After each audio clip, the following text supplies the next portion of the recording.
My name is Jonah Jonathan, and welcome once again to the Jazz Musician's Voice. Today I'm doing a follow-up interview with jazz organist and educator Radam Schwartz.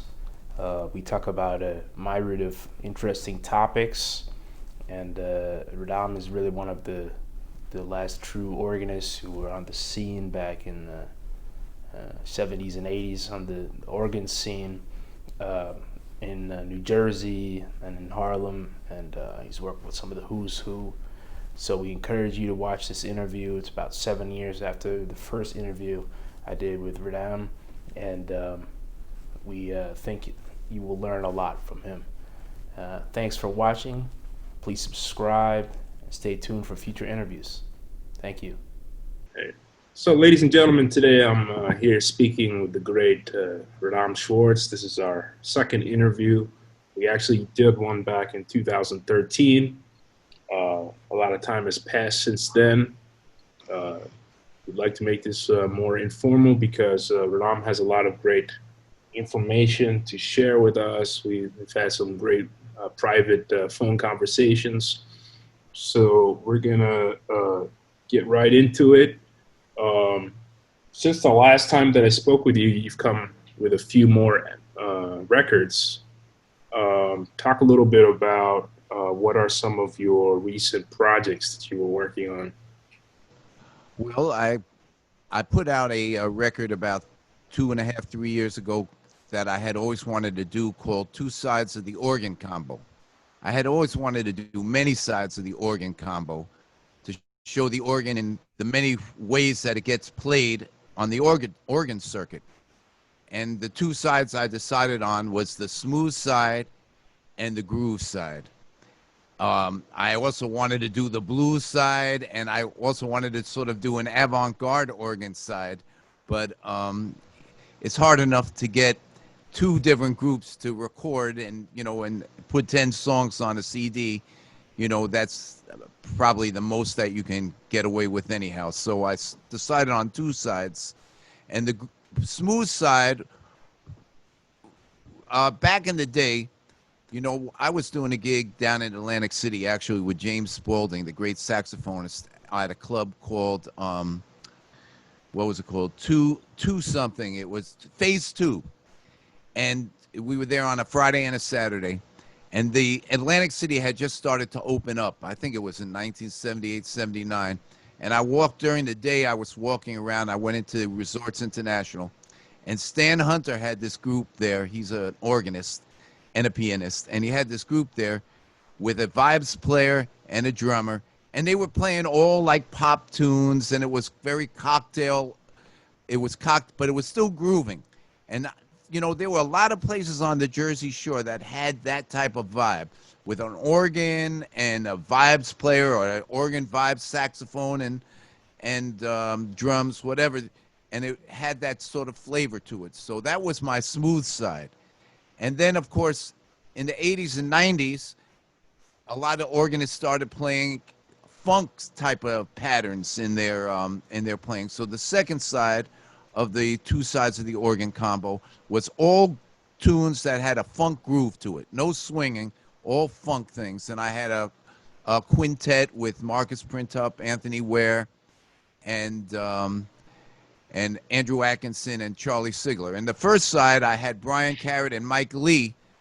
Mike Lee, the tenor player, Brian Carrot, the vibes player. So I had the two sides of the organ combo, which was the smooth side and the groove side. So then after you get done with one project, you start thinking about what the next project that you wanted to do. And one of the things I've always been interested in doing is an organ big band record.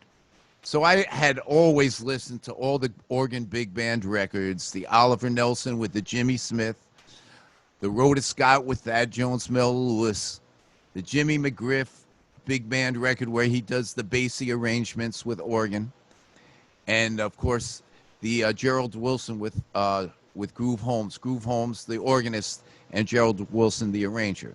So one thing I noticed, that on all these great records, they always had a bass player. Even though most organ music, the organ plays the bass line. So I said, why didn't they trust Rhoda Scott, for example, is one of the greatest bass lines, to play the bass line with the Thad Jones Mel Lewis, at least on a few cuts, because that's what the organ scene is about. But you could conjecture why. Maybe they didn't trust that the organ could stand up to that, to playing with a big band, or maybe they just didn't associate big band music with having that organ groove. But whatever the reason is, they always had a bass player. On the Gerald Wilson and Groove Holmes, though, on two of the cuts, when Groove is actually soloing, he's playing the bass line, and they got big band backgrounds. So I said, okay, that's a starting point. So I said, I'm going to make a whole record, a whole big band record, but there's not going to be a bass player. It's going to be an organ rhythm section, which has a unique sound, a unique type of jazz sound with a guitar, drums, and organ. And because the idea was I got from Gerald Wilson and Groove Holmes, I called it Message from Groove and GW. And that's my new project that's coming out in about a week and a half, 2 weeks. It's already getting some play on the internet.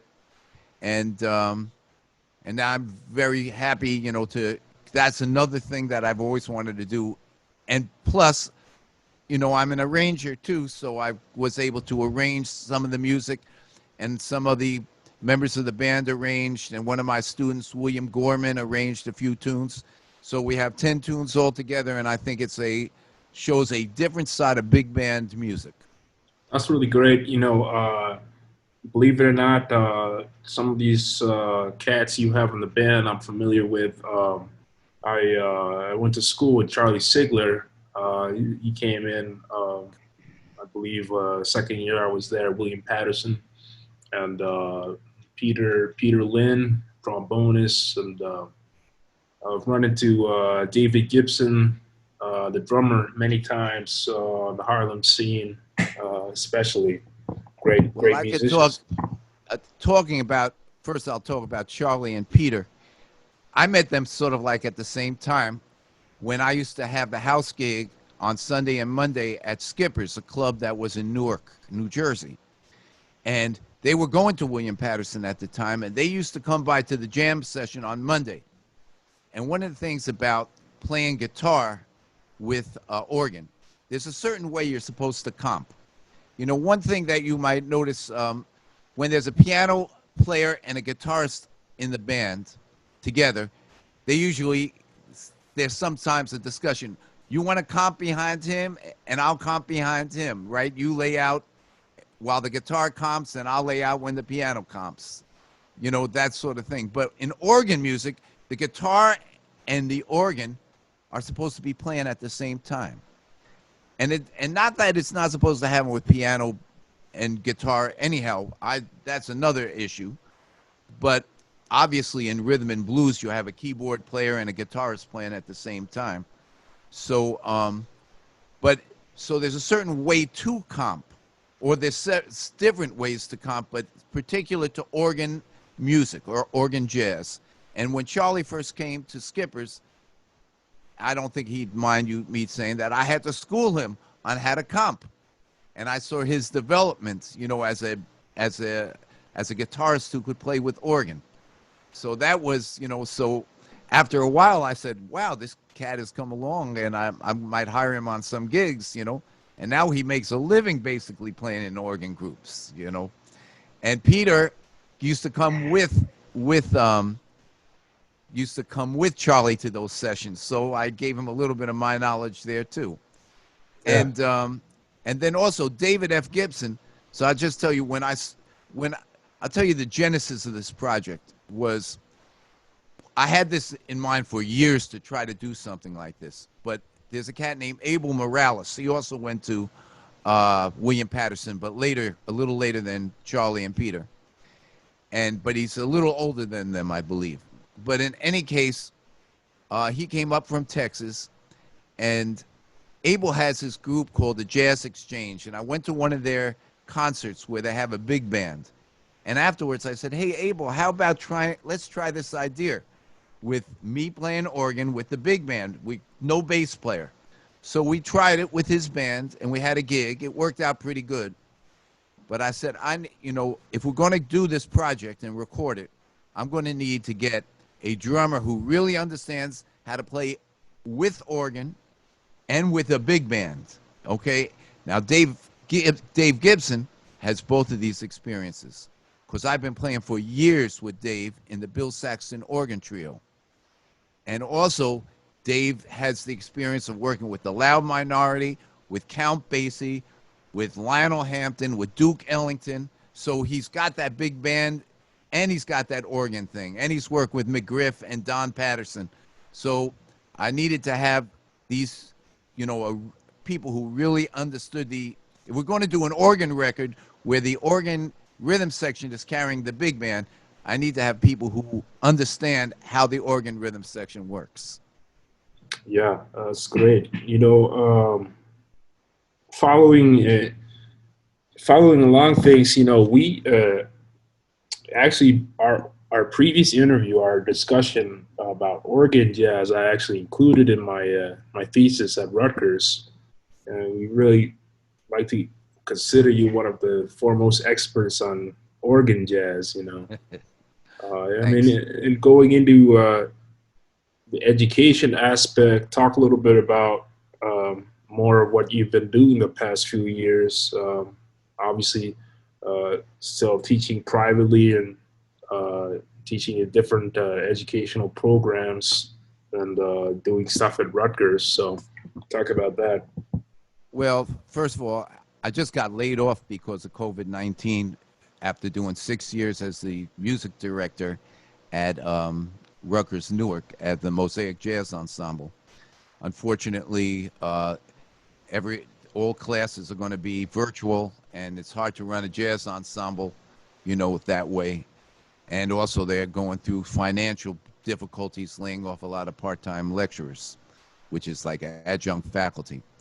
So, but I was teaching there for 6 years, teaching the jazz ensemble.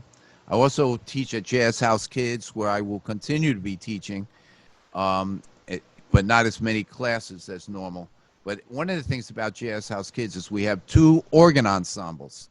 We have an organ ambassadors ensemble, and we have an organ blues and roots ensemble. So we have this pipeline of different people coming up through one and going to, and getting into the other, and starting to understand how important organ music, organ jazz, is to the big picture of jazz. So my thesis at Rutgers was about a number of things, but it basically fell under the umbrella of the organ jazz scene and how that had its place in jazz history. And first of all, I get quoted by a lot of academics nowadays because they're always looking for something on organ jazz, and there's so little written about it because it's been excluded from the jazz history books, And one of the things, if I do a lecture on organ jazz, I like to bring these anthologies and stack them up high and then say, in all of these anthologies, there's only like 3 or 4 pages on organ jazz. And what's the reason? Because obviously, if you look at the Billboard magazines, you see Jimmy Smith and Groove Holmes and Jimmy McGriff on the top of the jazz charts. So they're hoping that 5% or 4% of the records that were being sold that were jazz records would be much less if you didn't have organ music in there. But on the other hand, they never got the recognition. And also, if you think about it in terms of jazz education, there's only one program in the United States that actually has a jazz organ program. Out of the 278 jazz programs in the United States, none of them are teaching organ jazz. And so the story how Jazz House Kids program came about, I was already teaching there, and I was doing a gig at NJPAC with Melissa Walker, who's the president and CEO of Jazz House Kids, and she asked me about my thesis, and then I told her about organ jazz and all the stuff, and then she called me up 2 days later and said, how can we get an organ program at Jazz House Kids? And that's the way it started. And now we like about 8 or 9 years into it, having two organ ensembles, at Jazz House Kids. It's really great, Yes, organ is one of those often overlooked instruments now, but I mean, you do have the more famous guys too, like Joey DiFrancesco and we different iterations of groups out of Philly, and I think it's one of those things like the organ, because I remember when I was at your place seeing the organ that you had. It's a big instrument. Be able to transport it to a different place takes a lot of work and effort to transport a real working organ, Well, I endorse Hammond organs, and I'll be truthful. I don't always play the Hammond B3 nowadays. I have a Hammond XKX, which is a portable Hammond organ. Because sometimes there's different reasons, which have to do with the scene today. For one, back in the day, I could get a gig in a club, and I might be there Thursday, Friday, Saturday, and Sunday. I might be there the next week on Thursday, Friday, and Saturday, and Sunday. So if I moved it in Thursday and I took it out the following Sunday, I had a number of gigs that would, but when you're doing a one-nighter, which is a lot of jazz now is one-nighters, it's harder to justify moving it. Also, the space limitations, and people freak out when they see the organ moved in. But back in the day when there were organ clubs, people expected you to move an organ in. They wanted, back in the day, if I said to somebody like, so you want me to bring the portable or the B3? And they said, no, man, I want the B3. We want to play for real. We want to hit. But nowadays someone might say, man, bring the portable, man. They want us to play quiet, and they want us to, and they have only this much space, and, we don't want to freak them out. So it's this, because the scene has changed. It also means that I've changed in terms of, when to use the portable organ and when to use the B3. That's the thing. But when I worked when I was working with Arthur Prysock, for example, we used the organ every night. Some clubs had organs because we played a lot of the black clubs, which were organ rooms. Like, let's say in Detroit, we played at Dummy George's, and Newark, we played at Sparky J's, but then we played at other places where we moved the organ. So, we'd be moving the organ all the time. There was no portable organ that we were moving. Yeah. Eddie Lockjaw Davis wouldn't have entertained me asking him, do you want me to bring the Hammond B3 or the portable organ? He might have kicked me out of bed if I asked him a question like that. Going further, I mean, we had some discussion. Let's go ahead and talk about, especially with COVID-19, let's talk about jazz education. And some of our previous cats, I was just talking with Frank Lacey. By the way, one of my best friends. Yeah, Frank Lacey went to Berkeley in the 70s and spent, $1,500 a semester. And now the same schools, you're talking, at least some of these schools are, for 4 years, $200,000.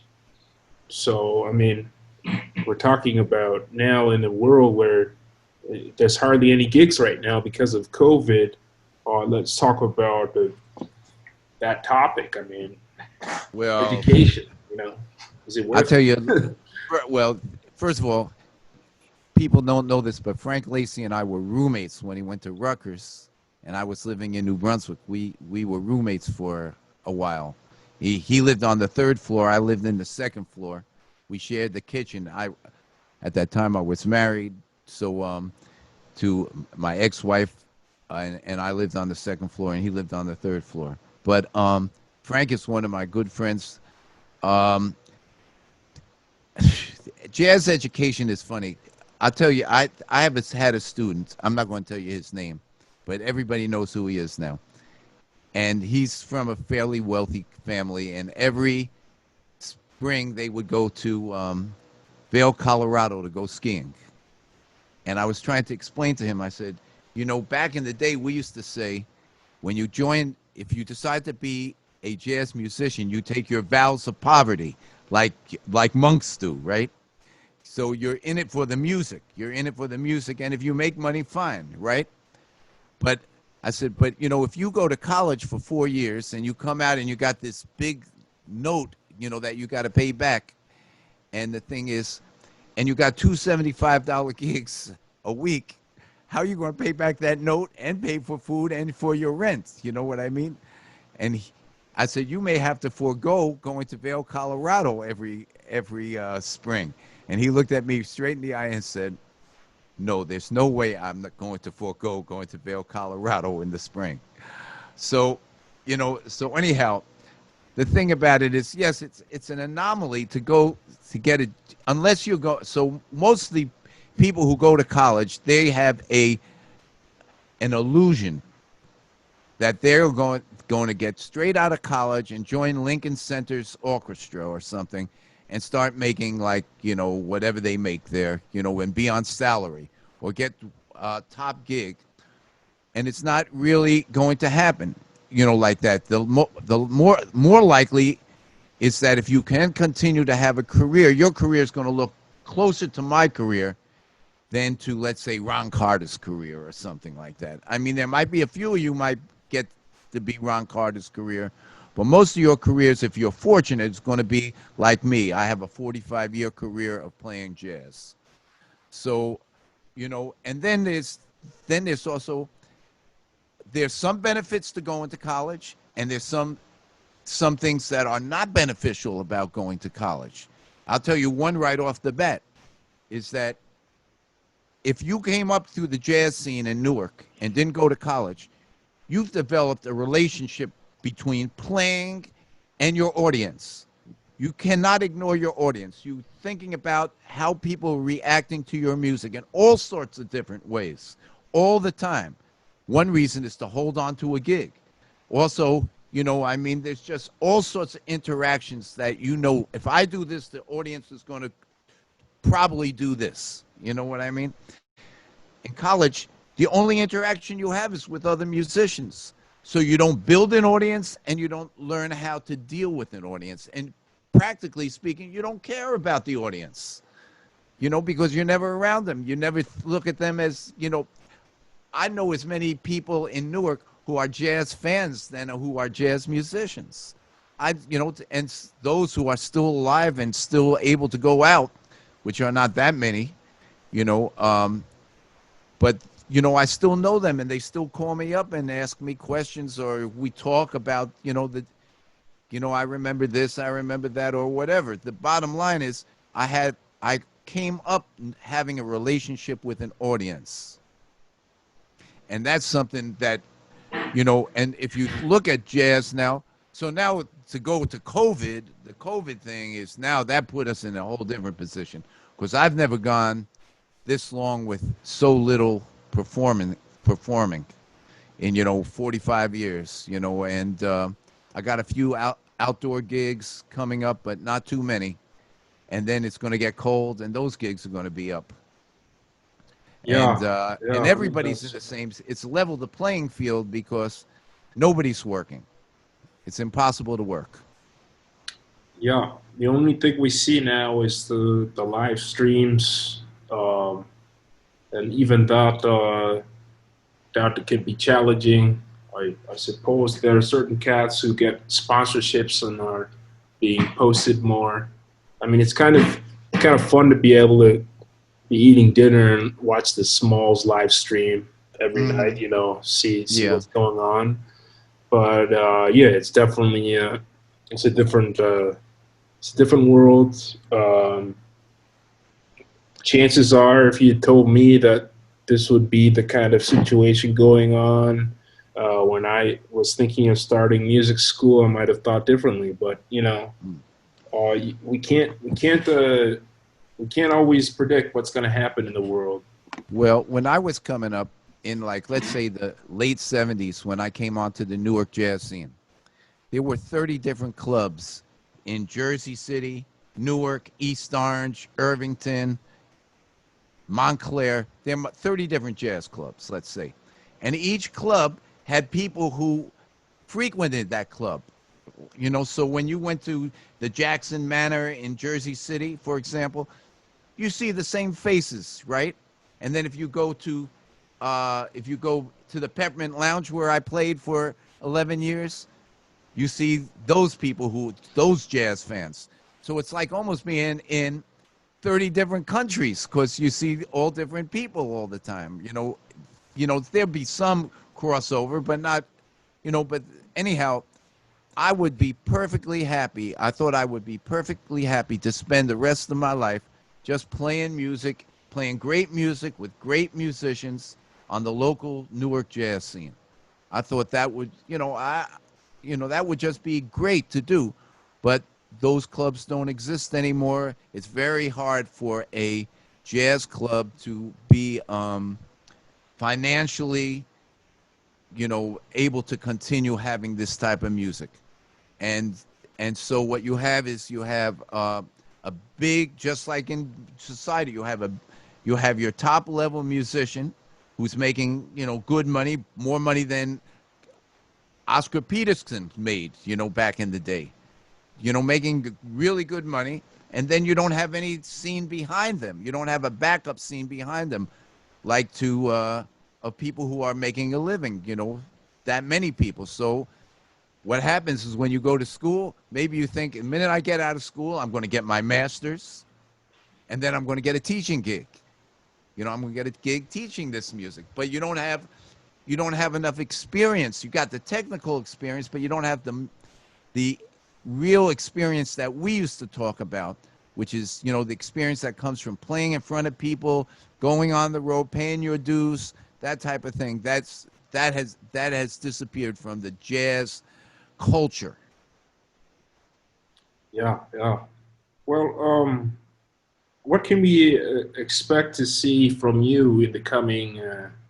I'm sure you're home a lot down there in New Jersey. Yeah. What other projects are you working on aside from your new CD coming out? Well, I'm spending a lot of time right now. First of all, I'm spending a lot of time hoping and doing the things that you do when a CD comes out, trying to make sure all the stuff is going on time so that, it will be successful. So I'm spending time on that. I've spent, the lucky thing about this is we did the recording in early February, mixed it in March, just as the quarantine was starting, because if we didn't do that, I wouldn't have had a project. But we did it in February, not knowing what was going to happen, and then the question was whether we're going to put it out or not during the quarantine. But I don't know how long this is going to last, so we decided just to go for it. To put it out there. So the first thing I did, by the way, when it started, is I had this big band stuff in my head. So I started writing. I had never written on Sibelius before, so I started writing big band charts on Sibelius, and I wrote 7 big band charts like in a month and a half, which was a lot of fun to do, and also a lot of fun to do, and a lot of fun to hear it back instead of having to go to the piano and play everything. I use the playback as my way of correcting stuff now. And then I've been doing some teaching, doing some arranging, teaching, improv. I taught at the Jazz House Kids summer events, virtual summer events, and I'm starting to learn a little bit to speak Spanish. My wife's Puerto Rican, so I'm going to try to learn how to communicate with her in Spanish, and I'm practicing, and I'm mowing the lawn, and I'm doing some gardening. Great. Those are the things I've been doing, and a couple of gigs in August and July that were outdoor gigs, and a few in September that are outdoor gigs. Well, Ram, before we finish up, What would be some, give us a statement. What would be some words that you want to pass on to the audience Well, from your experience? well, first of all, I'll tell you, as far as musicians, just to get back to the young musicians, this is something I tell all young musicians. You need to develop your own audience, not made up of musicians. You got to get people involved in music who, you have to, I don't know how you do it, but because I know how I did it, but I don't know how they're going to do it. But somehow or another, because if you're going to rely on my generation to be your fan base, you're going to be out of work very soon. That's just the thing that's going on. So there's a relationship between working as a musician and musicians. What we want to do is we just want to play music, and of course we need to get paid to sustain us. So you got to get a fan base together. That's number one. We have to build a fan base in order to keep this music alive. The listener is as important to the history of this music as the musicians, because they have something to say about what the musicians played. In other words, when Duke Ellington played at the Cotton Club for an all-white audience, he changed his music to some degree, in order to appeal to that all-white audience, because black people weren't allowed in there. You know what I mean? Count Basie, on the other hand, sounded a little different because his audience was an all-black audience for many years when he was playing in Kansas City. That just shows you how the audience has an impact on the music. So organ jazz, for example, was played in front of predominantly an African-American audience, and that's why there's so many aspects of the blues and rhythm and blues in that type of music. So be aware of your audience. That's very important to young musicians. Try to develop people to listen to your music. Well, Ram, thanks a lot. People can check you at radamschwartz.com, right? Yes, that's my website. And you can go to Arabesque Records and download my my CD if you want, or you can contact me at Radam_Schwartz.com and order the CD, or go to Venmo Radam-Schwartz and order the CD. I'm selling my CD in advance now before it comes out for $15. That includes shipping. Great, man. Thanks, Jonah, for having me.